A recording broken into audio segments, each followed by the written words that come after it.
Hi guys, నేను మీ MCV. ఈరోజు bus stand కాడికి రావగానే ఒక అతను అయితే వచ్చి నాకు ఏటీఎంలో మనీ తీయాలి, కొద్దిగా తీవా అనగానే దాందే ఉందని తీద్దామని చెప్పి వెళ్ళి తీసొచ్చే లోపల బస్సు అయితే వచ్చేసింది. బస్సు వచ్చిందని చెప్పి బస్సు అయితే ఎక్కేసాం.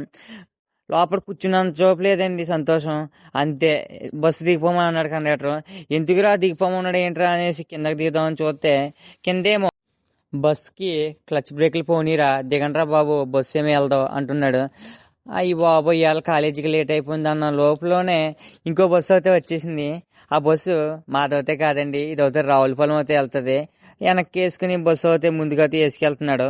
ఆ తర్వాత 9:20కి రావాల్సిన బస్సు 10:20కి అయితే వచ్చింది. ఇంక కాలేజీకి అయితే లేట్ అయిపోయింది. ఇంక వాళ్ళు చెప్పుకోక్కర్లేదు. ఇంకా ఆఫ్టర్నూన్ 12కి అయితే వెళ్ళాం మేము. ఇంకా కాంప్లెక్స్లో అయితే బస్సు అయితే దిగుతున్నామండి. ఇక్కడికైతే చాలా జనం అయితే ఉన్నారు. సర్లే అని చెప్పి ఇంకా త్వరగా ఇంకా కాలేజీకి బయలుదేరాం. అలా కాలేజీకి వచ్చానో లేదో, క్లాసులు ఏం జరుగుతులేదు, మన కాలేజీలో ఉన్న ఆర్కో కేఫ్కి వెళ్ళి కాఫీ తాగుదామంటే కాఫీ తాగుతా వెళ్ళామండి. అక్కడ అయితే 2 కాఫీలు, 2 బూస్ట్లు, ఒక పాలు, ఒక టీ అయితే చెప్పాము.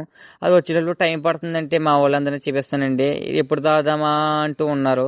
ఆ టైంలోనేమో మా సిఆర్ ఏమో పక్క నుంచి 2 బూస్ట్ అయితే అట్టుకొస్తున్నాడు, హార్లిక్స్ అట్రారా అంటేని. సర్లే అని చెప్పి ఏదో ఒకటి తాగేద్దాం అనుకున్నాం.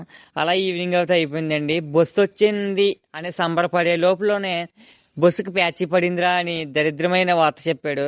ఇంకా ఆ టైంలో ఇంకేం చేయాలి తెలియక అలా నెక్స్ట్ బస్సు కోసం వెయిట్ చేస్తా చాలా టైం అయితే అయిపోయింది. వీళ్ళందరూ మేము ఎక్కాల్సిన బస్సులో ఉన్న వాళ్ళే. ఇంకా అలా ఈవినింగ్ అయిపోయింది. నేను అయితే 7కి 6కి రావాల్సిన వాడిని సాయంత్రం 8 అయితే అయిపోయింది. నెక్స్ట్ వీడియో కోసం రేపు